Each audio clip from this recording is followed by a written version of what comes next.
no idea of, make sure different mystics that are saying what they think. And to be honest, I invite people to be very discerning about the information that they embrace, including mine. About their understanding and their impressions. And a lot of this is a gobbledygook of different channeled information or different mystics that are saying what they think. And to be honest, I invite people to be very discerning about the information that they embrace, including mine. It's like, make sure it resonates with you deeply in your soul, and do everything you can not to let, so much information and disinformation confuse you to the point where you have no idea of your own process. The Syrian High Council have always said, why would you skip the fourth dimension? And one of the reasons is because a lot of people are eager to have higher consciousness and to evolve. Let's face it, human beings want to win the race, right? We're always on a competition race. So it's like, if 4 is good, 5 is better. Wow, let's go 6. I've heard people tell me, well, I'm very evolved, Patricia. I'm sure I'm going to the 6th dimension. I'm like, well, I'm happy for you. What are you still doing on Earth? And another thing is, aside from the fact that it makes total sense that if we do in fact have dimensions that are, let's call them linear, like 3, 4, 5, etc., which that is in itself is debatable, there is every logical reason to believe that we're going to pass through these experiences, accumulating whatever energies we need to progress. So according to the Syrians, the 4th is very important. We start to experience timelessness. We learn more about being in, not light body, but in telepathic body, and simultaneous synchronicity. And we face the karma. And this is something I really want to share. This episode is brought to you by Progressive. Most of you aren't just listening right now. You're driving, cleaning, and even exercising. But what if you could be saving money by switching to Progressive? Drivers who save by switching save nearly $750 on average, and auto customers qualify for an average of 7 discounts. Multitask right now. Quote today at Progressive.com. Progressive Casualty Insurance Company and Affiliates. National average 12-month savings of $744 by new customers surveyed who saved with Progressive between June 2022 and May 2023. Potential savings will vary. Discounts not available in all states and situations. Parles-tu français? Hablas español? Parla italiano. If you've used Babbel, you would.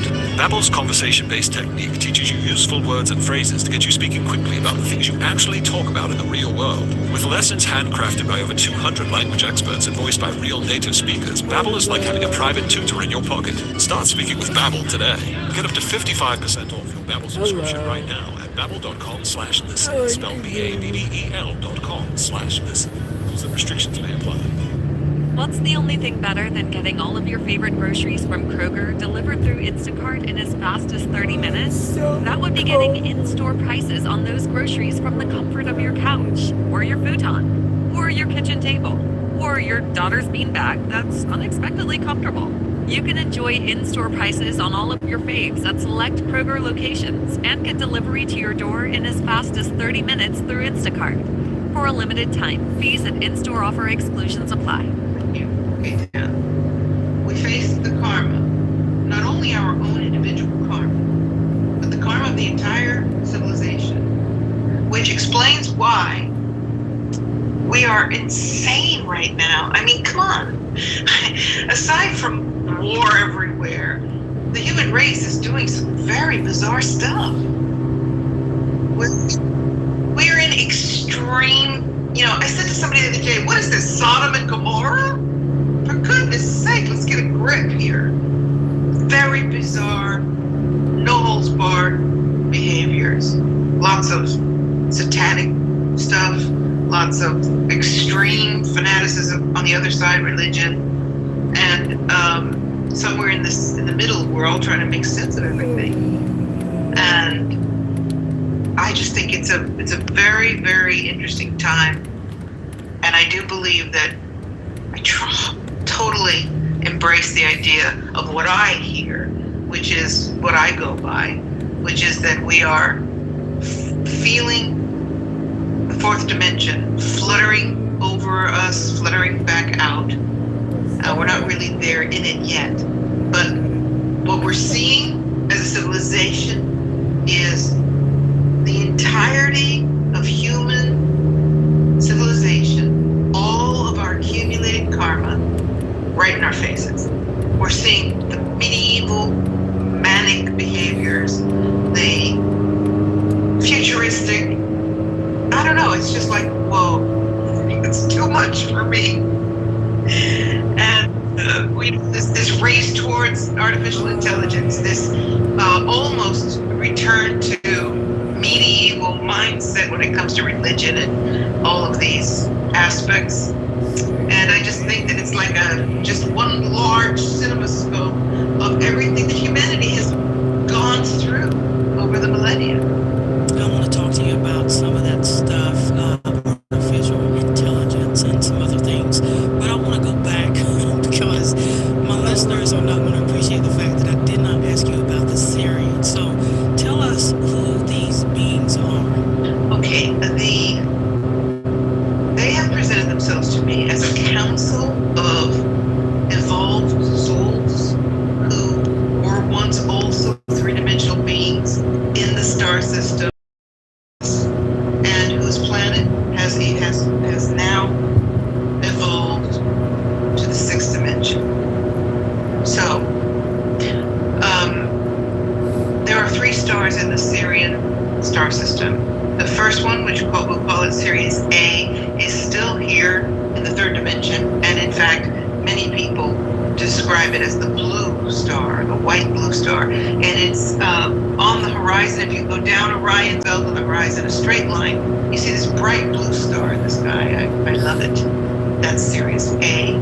Sirius B was identified by the Dogon tribes of Africa years before scientists realized that there had been another star, companion star to Sirius A, that they claim had supernova, but the council say went through ascension and went into the 6th dimension. And finally, there's a 3rd star called Anu, and that star is in the 4th dimension. Now, this is pretty heady stuff, but people can read about this in my first book. In fact, The Cosmos of Soul goes into great length explaining these 3 stars and how they're interrelated. And it's a multi-dimensional star system. You've got one star in the 3rd dimension, one in the 6th, and one in the 4th. And that's one of the reasons why it's so important to human beings. It's been an absolute pivotal force in ancient Egypt. It's been a pivotal force to the Mayans, who were also very affected by the Pleiades. And it's a pivotal force again now. People are becoming more and more aware of this Sirian essence, the Sirian soul group. And I'm one, but I don't think I'm the only person channeling them. But I don't read or listen to any other channeling to keep my channel as pure as I can. So. Okay, that's understandable. Now, I want to ask you, Patricia, why do you think they chose you to communicate with? Well, that's a very good question. And because I'm always really conscious of ego, I want to avoid that, answering that as I'm the chosen one. And instead say that as a child, I used to lie in the grass in the field of my house. And then we had a house in the mountains. I remember being, I can remember back to being 5 and lying on the grass and looking up at the stars. And I used to have little visitors, little blue. They used to look like Tinkerbell. I mean, I hate to describe it that way, but that's what they looked like, little Tinkerbells that would sit on the blades of grass and talk to me. And my mom said that one day I walked into the house, because in those days, imagine, you weren't afraid where your kids were. We were on our property in the field. And I came running into the kitchen and said, "Do you know where I'm from?" To my mother, who was my star. And she was cooking. She said, "Sorry, honey." By the way, I don't remember the scene, but she tells me. She said, "What, honey?" And I said, "Do you know where I'm from?" She said, "Where are you from, sweetheart?" "I'm from another galaxy, a parallel world." And she said, I almost dropped the pen, because bear in mind, that was in the 50s. Kids weren't having this language in the 50s. None of us were talking this language in the 50s, right? I mean, come on, 50s were the Ed Sullivan Show, for those of you who are old enough to remember, black and white TV, etc. Anyway, she almost dropped the pen, and I said, "It's too soon for you to understand this, Mom." And I went back out the door. So she helped me piece together that as a child, I used to tell her about these entities that were from another galaxy, and or that were from another dimension, and that they would speak to me. And she said, "Well, as long as you don't say anything about it in front of your father, that's cool with me." But they were talking to me all the way back then, and the appearance of these little blue beings, I believe, was their way of contacting a child without creating any fear or any anxiety. Let's talk about something here real quick. Okay, so their purpose for contacting you and getting this message out is to help with this ascension process. Yeah, I think that also over the years I've been a pretty credible spiritualist. I know the mystical sides of the planet. I know about energy grids. I know about the crop circles. So I think one of the reasons I was given their voice was because I have enough credibility and knowledge to be able to back up the information they want to share with the human race. And my life is dedicated to helping humanity and to be a positive force on this planet. And so I think I was gifted with this for those reasons. And also, kind of a natural writer. So I think my abilities as a writer are important, or were important, to be able to keep a certain tenor of how they want to present themselves, the information. Because it's really, there's some very complex information. It manages to be readable. Would you agree? I totally agree. So there's a very poetic sense to the information, but there's also a very highly scientific information, which I have no scientific education. I have a Bachelor of Arts in Humanities and Language, not science, not physics. And if ever there was a case validating whether or not something is channeled, what I want to say is the scientists that I know have said, "Patricia, the science in this book is spot on." Where you didn't study physics, I'm like, I haven't got a clue what it is. So that's also very interesting, to be able to bring forward science, physics, higher mathematics information, and yet malleable enough that people can embrace it, get it. All right, my special guest is Patricia Corey, and we are discussing her new book called The Syrian Revelations, and we will have more for you when we return right after this.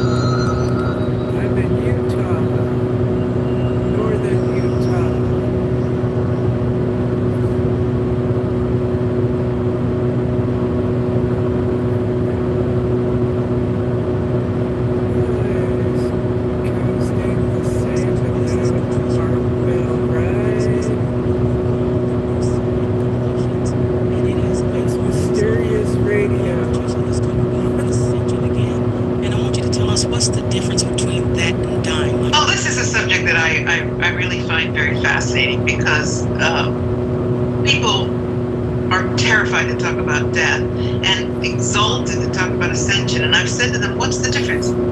What's really the difference? In my understanding, you die,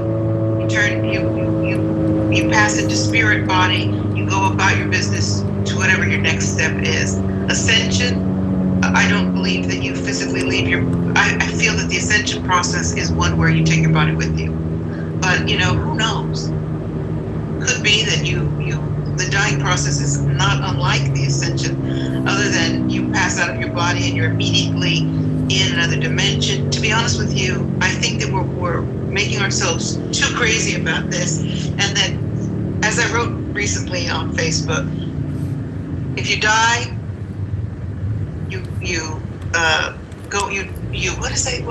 how did I say this?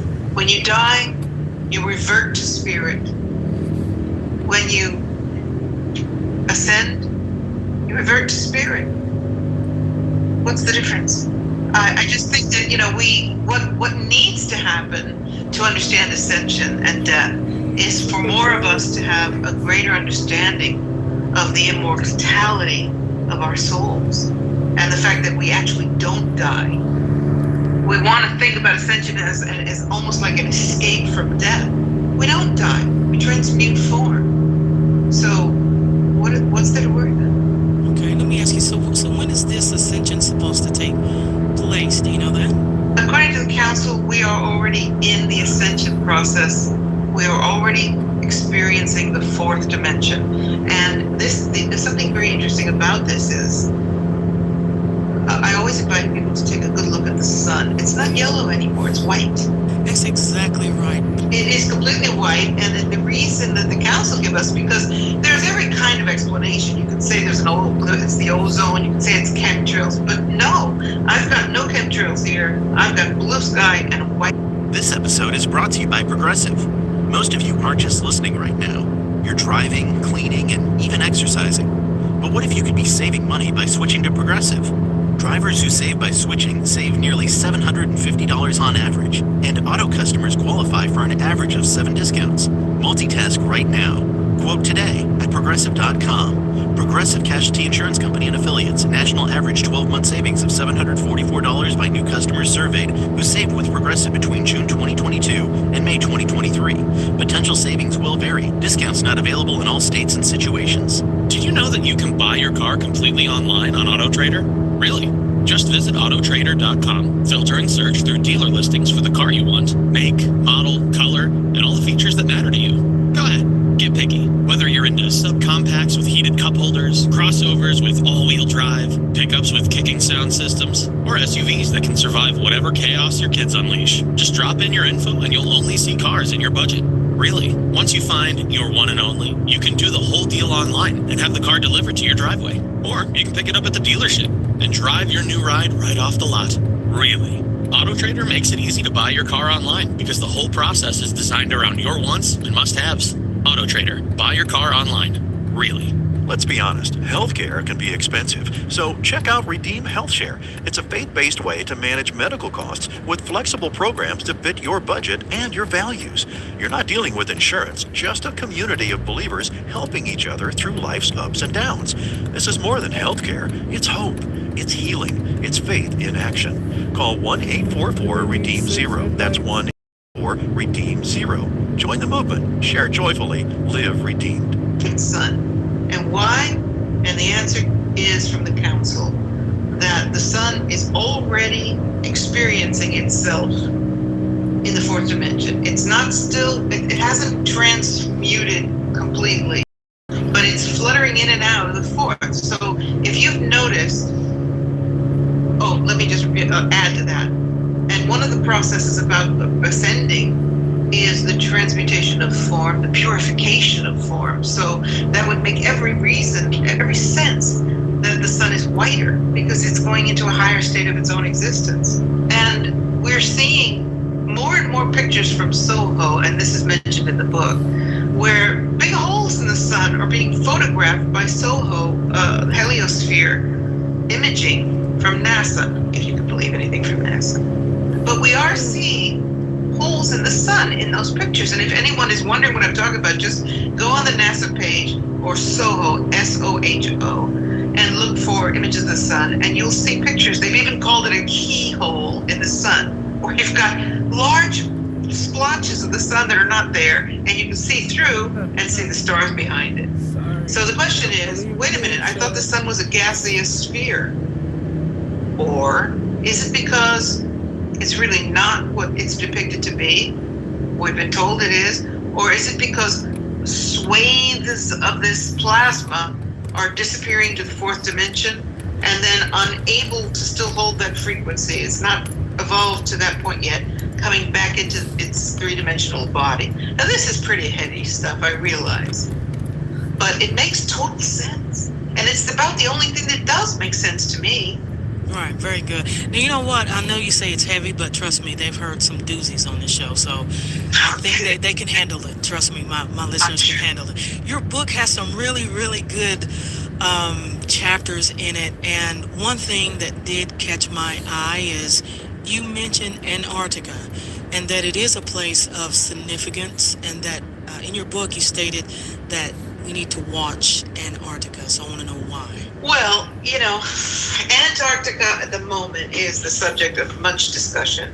Some people, the flat earthers, believe that it's I don't follow the flat earth theory, so I'm not exactly sure why they think Antarctica is the clue to the flat earth revelation. But, sorry, I have growling in the background, I have dogs. And we know that, we believe that Hitler was looking to create an alien base on the planet, and some people believe that the Nazis actually achieved merging with an alien species and setting up that base in Antarctica. And I do believe that we've got alien species living in Antarctica, and with the freeze, or with the thaw, let's say, when the truth is starting to come out about Antarctica, they're actually seeing a civilization there. I mean, you've heard that, right? Oh, yes, I have. I've heard that they've uncovered or unearthed some type of ancient civilization. That's about all I've heard. Yes, and pyramids. And I think that the clue to the disclosure process will heavily involve Antarctica. I also believe that we're going to have, I don't buy the flat earth idea, and I think that we're going to see the inhabitants of Agartha, the inner earth, coming out as part of this entire disclosure moment. And I think it's very close. And I don't think it's going to be at all I don't think it's going to look the way we think it's going to look. So we think it's going to look like aliens flying over Washington and landing and turning off our TV sets and telling us, guess what? We have some good news and some bad news. But I think that we are actually in the disclosure process, and that these revelations of Antarctica and the ancient civilization there, the opening of Agartha, which I think is imminent, and communication, which they're already getting. If anybody's paying attention, we've been hearing East SETI tell us that they have mysterious signals they can't identify. Yes, I have. Mm-hmm. Okay, so they're just waxing us for disclosure. And as the New Syrian Revelation says, 10 years ago or whatever, I probably more than 10, we had Clinton telling us about this rock they just happened to find in the middle of Antarctica that they identified as a Martian rock. And it just happened to have something that could possibly look like some ancient fossil. And it took them 10 years or more to figure out that it wasn't a fossil. So, the best, as the book says, the best scientists on the planet, the most funding on the planet, they couldn't figure out that this rock, they figured out that it was from Mars, but they couldn't figure out that this, obviously, what was inside this rock was a fossil. And the reason is it was part of the greasing the mind of the masses to the possibility of life outside. Right. At this point, to me, it's just a joke and a slap in the face. Yes, it really is. I don't know how long they're going to keep trying to carry on this charade, but I think something's going to give here pretty soon. Well, the problem is that there are, the people that are completely asleep. So the reason why disclosure is so irritating for us is we're awake, and we've been awake. But there are still people who are devoted to completely being asleep. Mm-hmm. So how do you start to let these people know how the world is going to change, how their perception of life is going to change? And it's like, before the Martian rock, there was not much being said about the possibility of life elsewhere. Suddenly, we get this Martian rock, and then lo and behold, they're on their way with the Pathfinder, the rover, run around Mars. It's like, excuse me, what a nice little segue. You find the rock, you're already set to go, and nobody's saying, well, hello? So meanwhile, let me just finish by saying, meanwhile, of course, as I said, those of us who are awake know that the government has been in cahoots with alien species for decades. And I just think they're trying to homogenize the human understanding so that when the proverbial shit hits the fan, more people will be willing to accept it. Right. And to go along with that, what's interesting to note is, and I have posted this in the Mysterious Radio groups and on my page, the reports of airline pilots, come across UFOs, and they're being called UFOs by Fox News and CNN and all this, New York Post, the Washington Post. But, that's never happened before, and that actually started in December. So when I went and did some research, I saw it again, that they were focusing on a couple of stories from airline pilots. I forget the airline, but it happened in, I think, February and March, and I think one in April. So they are definitely working up to something that I think people need to pay attention to. So, because, I've never heard this before, and I'm in my 40s, and I've never heard any news outlet come out and talk about this without a little snicker or joke afterwards. Absolutely dead seriousness when they talk about these reports now. So I want to talk about something else, and that is the ionosphere and the chemtrailing. What did the Syrians say about that exactly? Well, the chemtrails are about the most aggravating thing that exists on this planet, for me at least. And I was one of the first people to ever talk about them back in the early books 20 years ago when nobody was looking. We now know, you'd have to be pretty blind not to notice that every day over almost every city, there are streaks of chemicals and these, let's call them clouds, creating these grids and these horrific smears of goop that are blocking our sun and destroying the sky. Now, there's every kind of theory about why they're doing this. And of course, there are lots of naysayers that continue to say, don't be ridiculous, you're a conspiracy theorist. And what I tell them is, I'm a conspiracy realist, and I've been one for 20 years. And if you really have a trouble with this, find out that investigate. In fact, in the New Syrian Revelations, I have a quote directly from the military about what that project is. Aerial spraying, controlling the temperature, controlling the climate. Because more than 30 years ago, the military decided the best possible weapon you can have is the ability to control the weather. You can destroy civilizations, you can create famines anywhere you want by artificially controlling the weather. So you've got a double agenda with these chemtrails. One is there is definitely aluminum in them, there's barium, there's titanium, there are all kinds of heavy metals in them. People have investigated and found blood plasma microcosms, which means that there are human blood cells that are somehow sealed in a plastic, let's say, cover. And when it hits the ground, it bursts. And what is that? People can find out more about that by investigating it, but be careful when you search this on the internet. But there's a definite depopulation program on this planet. And whether you believe it or not, it's in the military documentation. You have the book, so you can testify that there's an explanation and reference to the document itself. The Air Force intention to aerosol spraying. The military is now admitting to it. They're talking about weather control to improve the climate, but they're destroying the climate. So there's a twofold agenda. One is depopulation, and one is weather modification, the ultimate weapon. And we needed to stop, and we need to stop now. And fortunately, enough people are starting to wake up to this that there's a bit of a hubbub, but we don't seem to get anywhere with any of the governmental bodies. We even have pilots coming out and telling us what they see, but it's very dangerous to speak about this.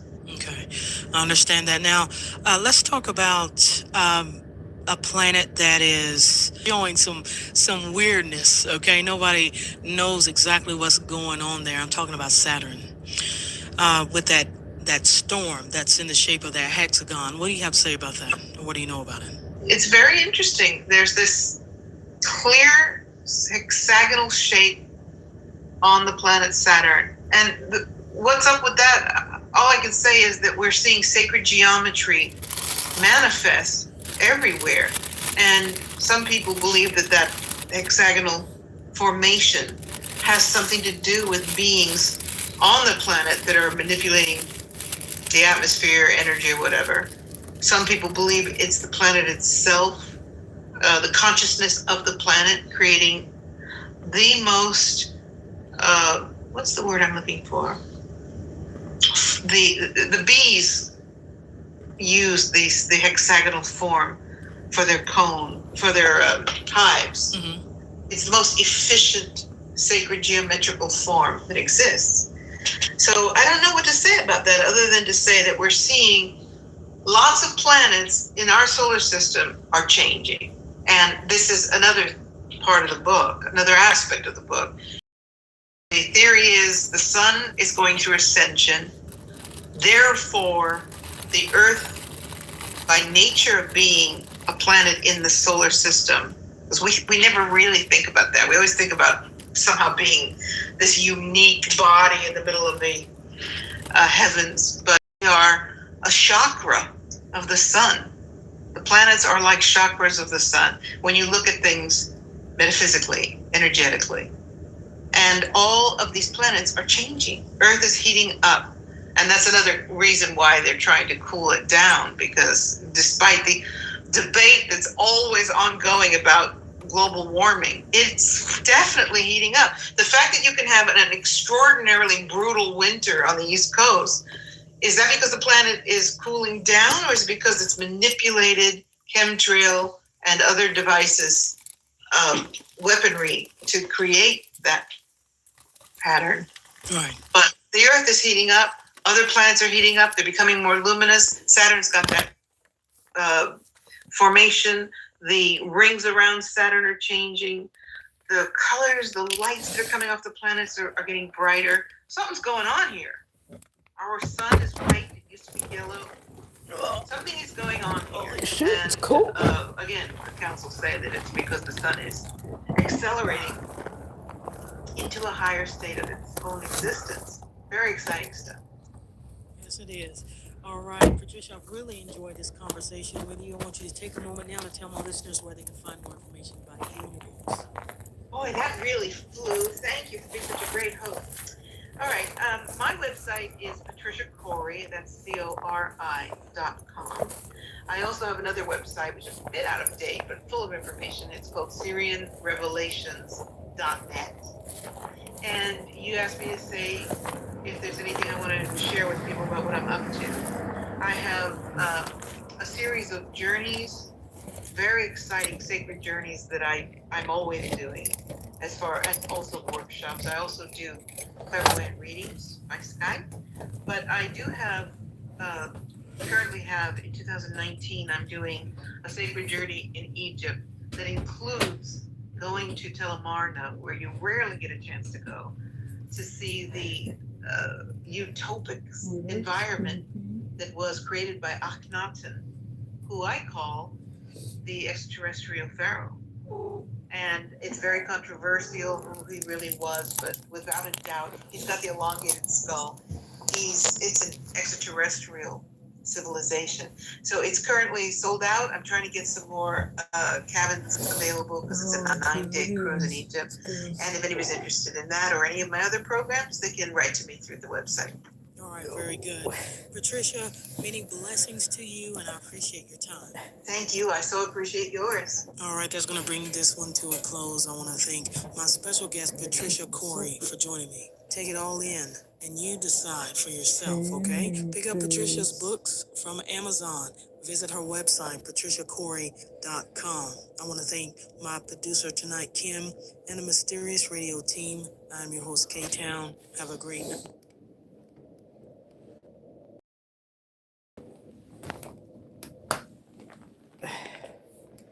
Excuse you.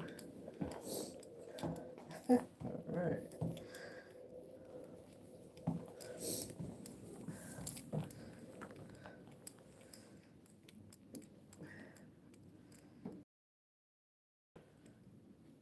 The cuties.